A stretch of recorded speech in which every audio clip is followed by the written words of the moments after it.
Welcome to City Week, ladies and gentlemen. I am your host, Alton West. Today I have a guest on from the United Way. Also, I have a guest on from the LSPA talking about an upcoming event. So stay tuned for those interviews coming up in just a moment.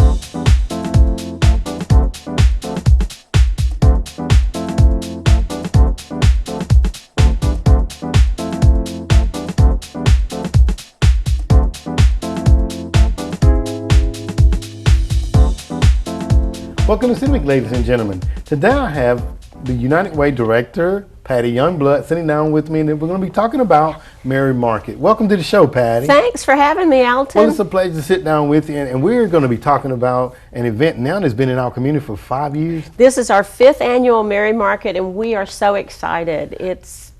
It's such a fun time of the year. It is such a fun time, Patty. But tell me a little bit, first of all, I know that United Way does a lot of wonderful things here in our community, about 25, 26 different agencies. Mm-hmm. Talk a little bit about your role there as Executive Director, if you don't mind. Actually, with United Way, we have 25 agencies now. And my role is to direct the activities of the United Way. We don't provide direct service to individuals in the community. We raise funds, as most everybody is aware, through our annual campaign. Mm-hmm. We campaign in companies. We do a letter writing campaign and raise money. This year our goal is $1,022,015. I think you were at the board meeting when we came up with that. Yeah. We were trying to get the 2015 in there, right. And one of our board members said, let's do $1,022,015. So that's how we came up with that goal. And that money will be distributed through our allocations process. Every agency that's a part of United Way has to apply every year. We recruit volunteers from throughout the community, and we'd love to have anyone who would be interested contact us, and we'll love to have them participate. We put all our volunteers, we assign them to a panel that's led by one of our board members, and then we divide the 25 agencies into groups, and each panel is assigned to a group. Make it really easy. We're very color coordinated. You walk in and there are colored balloons at the table, and you get the same color folder, and your name tag has that color on it, and you go to that folder. That's right. And the volunteers set up a time when they can meet with the agencies. They actually go out to the agencies if possible. We have a few where you can't go, but then the directors of those agencies arrange to meet with their panel somewhere else. I encourage all of our volunteers to really look at the applications. They have budgets in there. They tell how they spent their money last year. They tell for the last 2 years. They give a projected budget for the coming year. We ask a lot of questions about how they conduct their business and I encourage our volunteers to really read that and make notes. And if something in there catches your eye and you have a question about it, I encourage people to write it down. And then if possible, they tour the facilities, and then they meet with the directors. Sometimes there's staff in there, sometimes they're clients as well. And we encourage our allocation volunteers to ask whatever questions they want. That's right. And then as a group, that panel will make a recommendation through their panel chairman, who's the board member, of what they feel that agency should get based on what they've seen, what they've gotten in the past, and what they're asking for. And then that panel chairman comes back. We have a group called the Allocation Steering Committee that's made up of all the panel chairmen, and they represent their agencies and the wishes of their volunteers. Unfortunately, since we've had such a change in our the economics in our community, we don't have those textile companies that used to have such a strong community, right? And it's philanthropy the way we do it in the United States is kind of a foreign concept to a lot of people who are not from here. So our campaign has gone down in the last few years. First thing we do is add up what all the agencies have asked for. And I would love to be able to fund it, but usually it's more than our goal. That's right. And our goal includes funding for United Way as well. Right. We fund our agency out of that campaign goal. We send a penny of every dollar, 99 cents of every dollar raised in United Way stays in our local community. That's right. Some of it goes to fund the United Way operations because we're a business just like anybody else. That's right. We also have to build in an unpaid pledges so that we don't allocate money that we're not going to get. We know that between 5 and 10% of what's pledged, that's right. you know, through attrition, through people getting transferred or whatever, that money's going to not come in. So we take that out, and then what we've got left is what we call allocable dollars, and about 78% to 80% of everything we raise goes directly back to those agencies. And there's been a movement in United Way to go from agency funding to what they call community impact funding. And that's the education, income, and health, the Live United, Give, Advocate, Volunteer. But we didn't feel that we wanted to take money away from our agencies to fund that kind of community impact. But at the same time, we had begun a Success by Six program back in 2006 and saw a growing need for more focus on early learning for school readiness. That's right. So a couple of us had been talking for a few years, this was back about 6 years ago, about coming up with a dedicated fundraiser, something that nobody else does in this area that would really be significant for early learning. And Teresa Moore was the director of Success by Six at the time, and Stephanie Preston was volunteering with her, and she said, I want to do more. What can we do? And so I met with her, and then we met with Renee Willis and Paige Estes, and a bunch of us started talking about the holiday market. And there's a holiday market over in Montgomery, so we went over one year and looked at that. We tried to get it started here, and it really didn't take off the way we had hoped. So that year it didn't happen. And then 5 years ago, I mean, we worked it takes at least a year to put one of these things on. You have to recruit your vendors from all over we have vendors from all over the country.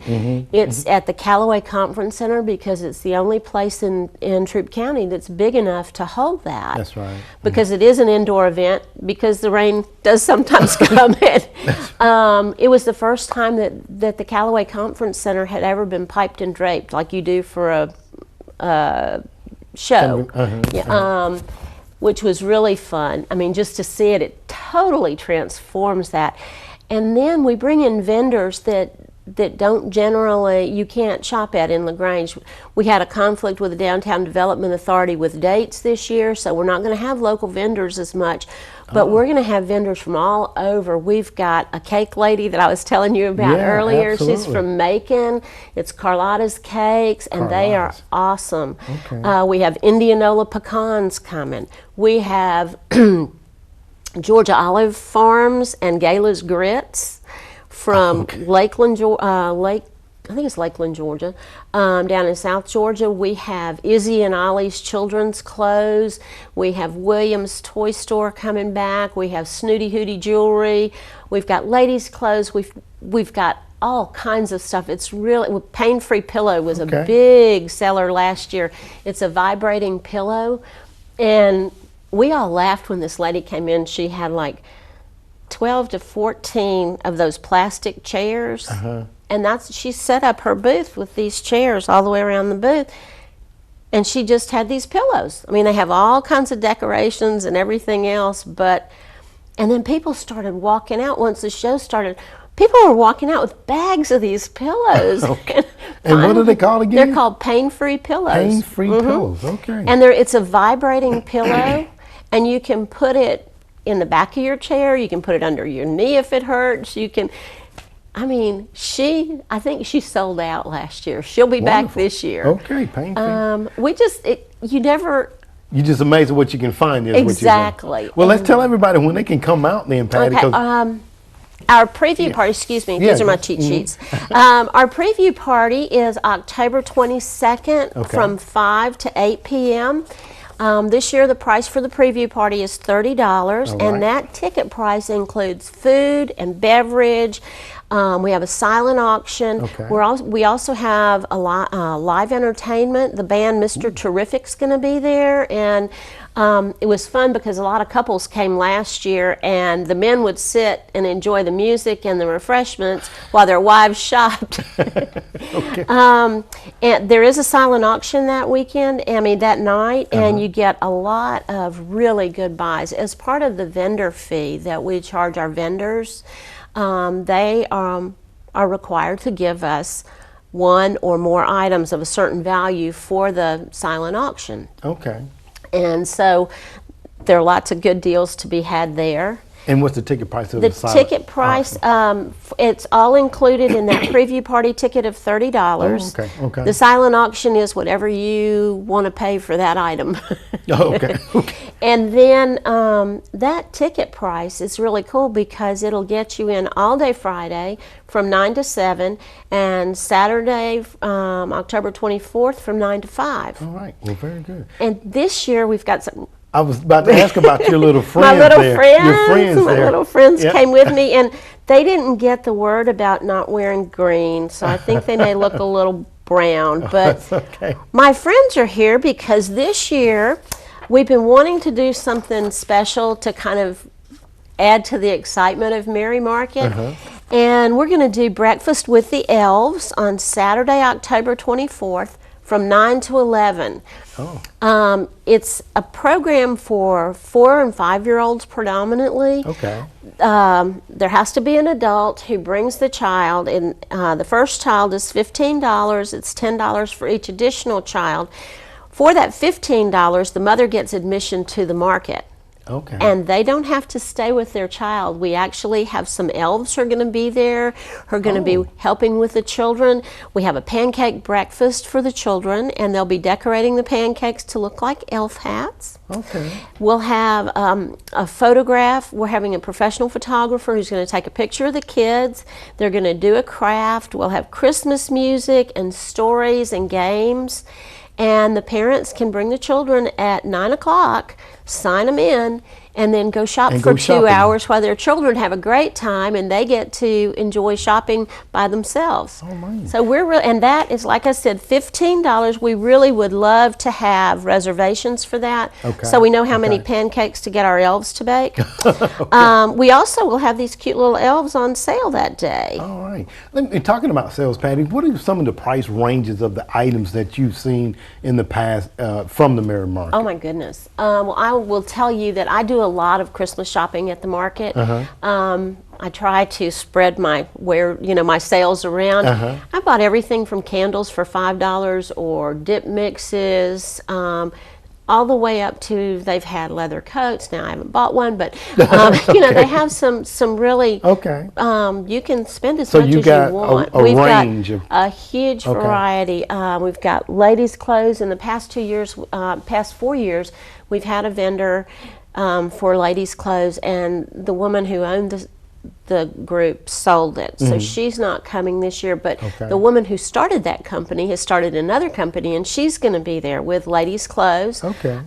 We've got Parker House and Rockin' Bobbin, who've been there for the last 3 or 4 years. Okay. They've got all kinds of gift items and food items. Snooty Hooty Jewelry is coming back, Hooty, and they've got engravable silver jewelry, which is beautiful. Okay. Last year I got their silent auction item, and I've loved it all year. Well, very good. So Okay. it's so much fun. Okay, and this is going to be out at the Callaway Conference Center, and the preview party is Saturday, November the 22nd. No, I'm sorry. the preview party is Thursday, Thursday, that's right. October Okay. 22nd, Okay. from 5 to 8. And we have preview party tickets on sale. If somebody wants to call the United Way office, they Okay. can pre-sell, and we'll keep them in a will call for them so they can just show up. Okay. Again, the market is that preview party ticket of $30 will get you in the market as Okay. many times as you want to come back. So you can leave and Friday come back. and Saturday Okay. as well. All right. We have a couple who will come out. They've done it for a couple of years. They enjoy the preview party and all the festivities, and they go back and make a Christmas list, and then including, wives and everything else, and the husband will come back and do all his Christmas Get it all shopping. done, right? Well, you know what? That sounds like a great way to go. Vendors here locally and also from around the country. And you ran off the list. It sounds like a great list of vendors here. And you guys are growing the market itself. We are. We're so excited about our elf breakfast. Did I tell you how much we've raised in 4 years? Tell me as we get ready to close out, please. Okay, I'll try to quit talking. Just get so You're excited. kidding. I can tell. I love this. We have raised net proceeds of over $70,000 that's gone back into early learning programs for school readiness in Troup County. $70,000 in 4 years. That's amazing. Awesome. That is amazing. Well, Patty, thank you. I can tell the excitement, and you get me all excited there as well. I definitely want to come out to the preview party at least, Yeah. and kind of look at some of the vendors and things of that nature. But we want to thank you, Patty, for being on the show today and just sharing this information. And by all means, ladies and gentlemen, if you're not excited, call Patty over at United Way, and you will be. Come out to the preview party, come out to the Merry Market that's going to be taking place here in our community. Patty, thank you once again. Thank you, Alton. All right. Ladies and gentlemen, stay tuned for more City Week in just a moment.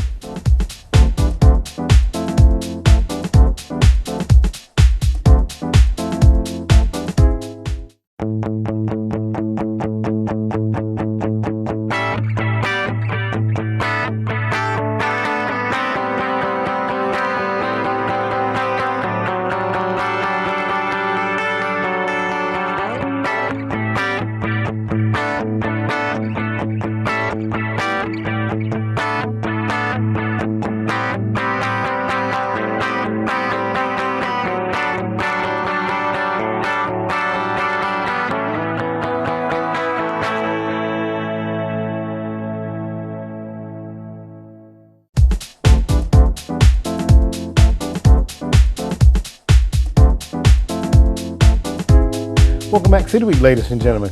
Now I have sitting down joining me for today's interview, Artistic Director from the LSPA, Ryan McWhorter. Ryan, welcome to the show. Thank you.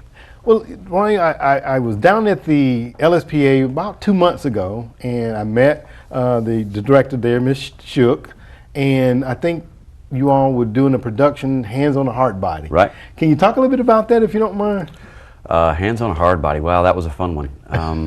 We had to figure out a way to get a Nissan truck up on our stage, so it was a pretty challenging show, and it was pretty successful, I think. Okay, well, very good. Now tell me a little bit about you, Ryan, because I think this is my first time sitting down with you. Tell me, Okay. and you're the artistic director there at the LSPA. I'm the artistic director of the Lafayette Theater Company, which Okay. is housed under the umbrella of the LSPA, along with the Lafayette Dance Academy and the Lafayette Ballet Company and the Lafayette Theater Academy, and now Young Singers of West Georgia, along with the Azalea Storytelling Festival. So it's growing. Absolutely. I remember when I was down and was sitting down talking with Ms. Shook, and she was telling me how you guys were kind of expanding Right. and growing there. And one of the things, I have a good friend who's really into the arts, and I like the arts too. My son's an artist, and I like to kind of think that I could probably act okay, most times. But I think it's a unique person that can get into character, as you would say, at the drop of a dime, right? It takes a special focus. You got to be able to be comfortable with people staring at you. That's right. And make it natural. That's right. And without laughing too, right? Right. Absolutely. Now, and the LSPA has been in our community now for a number of years and do a number of great things there. You guys have a couple other things that you've done. You talked about the Hands on Heart Party, and I think there was some other plays in between that. Well, there were a couple of events for the Azalea Storytelling organization leading up to the major festival that they have every spring. Oh, okay. But this will be the first production for the theater company since Hands on a Hard Body. Oh, okay. All right. Well, let's talk a little bit about, we got the Attack of the Zombies coming to the Zombies. Oh my goodness. Before we get into it, because we can't give too much away, Right. because we want people to come out and see it, let's talk a little bit about your cast. When you're talking about Attack of the Zombies, you had to get your cast together. What were you looking for? Well, the show is about a group of young college kids who decide to put together a party called Zombie Night on Halloween. There are a couple of cast members that are older, so we had to, when we did the casting call, we had to look for a pretty wide range of people. I mean, we got a couple of young kids that are from that are actually taking classes in the theater academy that are in the show. Okay. Plus, we've got, you know, some older folks our age that are teachers and whatnot around town. So I mean, there's a wide spectrum of people that are in it. Okay. And it's a pretty big cast. So Okay, pretty big cast. How much fun was it trying to select your cast, you think? casting is always difficult. You know, you get so many talented people, and you can only use so many of them. You know, you only have so many roles, so you have to make hard decisions sometimes. But it's always a fun process. Okay. The rehearsal process has been really fun too. So. Okay, can you talk about the rehearsals any? Well, it's you know, you're trying to put something that is completely unrealistic on stage and make people believe it. So, you know, I mean, you get days where it's funnier than it's supposed to be, you know, and you get days when it's more serious than it's supposed to be. So it's just trying to find that balance. Okay, let me, you know, you so many times you see on television, sometimes you have personality clashes behind stage. Have you run into anything of such? No, it doesn't get that dramatic behind the scenes for us. I think our cast gets along really well. Okay, well, very good. You know, a lot of times I think we see things on television. I think they kind of try to hype it up a little bit, make it more exciting though and stuff. Absolutely. All right. Well, talk a little bit again, if you don't mind, about the Attack of the Zombies. What can the audience expect that comes out? It's sort of a throwback, you know, to the old like Night of the Living Dead, Return of the Living Dead kind of films. It's a very simple story. Like I said, it's a group of college kids that are throwing a party, and they find this old abandoned farmhouse that they decide to set up their zombie night party in. And the house had been previously owned by the sinister Dr. Thanatos, who was trying to basically reanimate the dead. So these kids come in and they try to set up their party, and then bad things happen. One thing leads to another, right? Right. Okay. Like most young people would do, try to have a party, right? Right. And it kind of gets out of hand. All right, well, do this for Ryan. Talk about when the show is going to be taking place. The show opens October 22nd, and we will run the 22nd, the 23rd, 24th, and 25th. Okay. Then we'll take a couple of days break, and then it'll run on the 29th, the 30th, and then we'll close the 31st on Halloween. Oh, okay. All right. And that's at 7:30 each night, the doors? Yes. Well, the doors open for the show at 7:30. The doors are open at 6 for the dinner, because we do a picnic-style theater where folks can come in early and bring in their food and their drinks and enjoy some fellowship, and then the food goes away, and then at 7:30 the show will start. Okay, very good. Except on the 25th. The 25th is a matinee that'll start at 3. Okay, so at 3 on the 25th, which is matinee. Now you're talking about people can bring their meal and beverage of choice, right, and have a meal there. You know, and ticket prices, Ryan, for each one of these? The adult prices are $15, and the student prices are $10. Okay, all right. And they can buy at the door, or do they have to pre-purchase tickets? They can actually go online to our brand new website and order tickets. Yeah. Okay. lsparts.org. lsparts.org. Okay, very good. And let me ask you, at each one of your seatings here, approximately how many people can you think you can? We seat about 100 people comfortably in our space. Okay, all right. So again, they can get tickets in advance at the lspa.org. The new LSP Arts. Oh, LSP Arts. Okay, .org. lsparts.org. Okay, and those tickets are $15 for adults and $10 for students, and they're available starting now. Now, okay. Well, very good. Let me ask you now, Ryan, because I know anytime you put on a production, and I'm sure the proceeds go back into future production. Can you talk about where the proceeds actually go? Well, you know, with theater, it's hard to you don't make a profit doing theater. Okay. So everything that we make goes directly back into the organization. You know, I mean, we're trying to give a few performance outlets for local talent and young people, and that's where all the money goes right back into developing those shows and programs. Okay, well, very good. Can you talk about anything coming up that they can look forward to, that the public can look forward to? The Lafayette Theater Academy will be having auditions for their first production on November 2nd and 3rd, and that show is called I Never Saw Another Butterfly, which will open the beginning of January. And that's the Lafayette? That's the Theater Academy show. Okay, the Theater Academy show. All right. Let me ask you now, if a student or someone is listening and they want to get involved with the theater or with the academy, how can they do that, Ryan? Call LSPA Okay. Or at 706-882-9909. Okay. Or you can send me an email directly at rmcwhorter@lsparts.org. Okay. Do they have to have any prior experience? I mean, do you Nope, all? it's not necessary. I mean, obviously, if you have experience, that's a bonus. Okay. You know, All right. but it's not necessary. I mean, especially with the academy, because that's its purpose, to educate. So, Okay. All right. Well, very good. yeah, no, we're always looking for new people. So that's a pitch there, right? Absolutely. Okay. Let me ask you, because so many times when you're doing a production too, not only do you have your characters that are in the play, the production, whatever, musicians, are there opportunities that people of musical inclined can be a part of your production? Sure. We usually do one musical a year, and it's usually over the summer.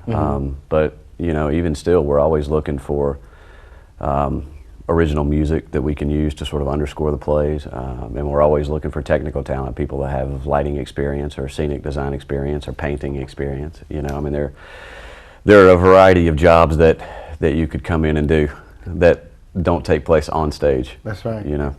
Like I was talking with the other guests, and so many times it's behind the scenes, the things that you don't see that make what you do see as beautiful as it is. That is the magic of theater. Absolutely. Well, Ryan, I want to just add one last question. If anybody was listening and it kind of hurts, oh, well, I might be interested, would you mind giving them that contact number and also the website once more? Sure, it's 706-882-9909.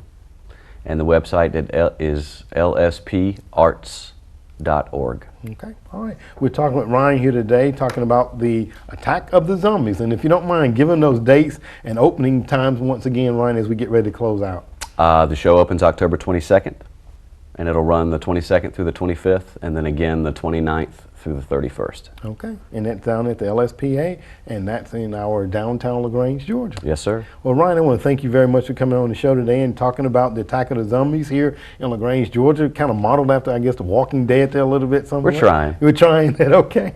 Well, we hope that the public will come out and support, and it was a pleasure sitting down with you today, okay? Thank you, sir. All right, thank you. Ladies and gentlemen, stay tuned. We're back for more City Week in just a moment.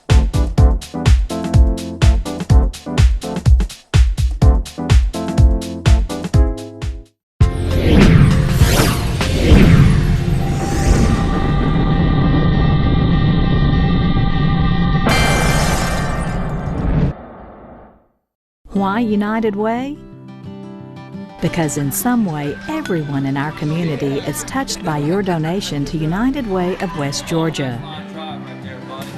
Yes, everyone. United Way helps 25 local agencies touch thousands of lives, even yours. To cause so many good things to happen, these organizations must have volunteers. Fortunately, more than 2,300 local volunteers are now giving time to the 25 local organizations that United Way of West Georgia helps support. Yes, more than 2,300 volunteers. But more are needed. Please volunteer your time, as well as your financial support. You'll be astonished at what you'll receive in return.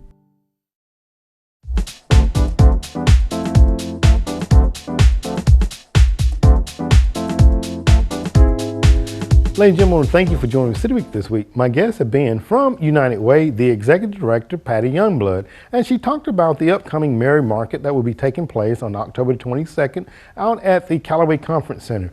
Come out, pick up a couple of great gifts. It's all for a good cause. Also, I had on from the LSPA, the Artistic Director, Ryan McWhorter, as he talked about the upcoming Attack of the Zombies. So make sure that you give him a call, pick up tickets, and go out and see what takes place in this play.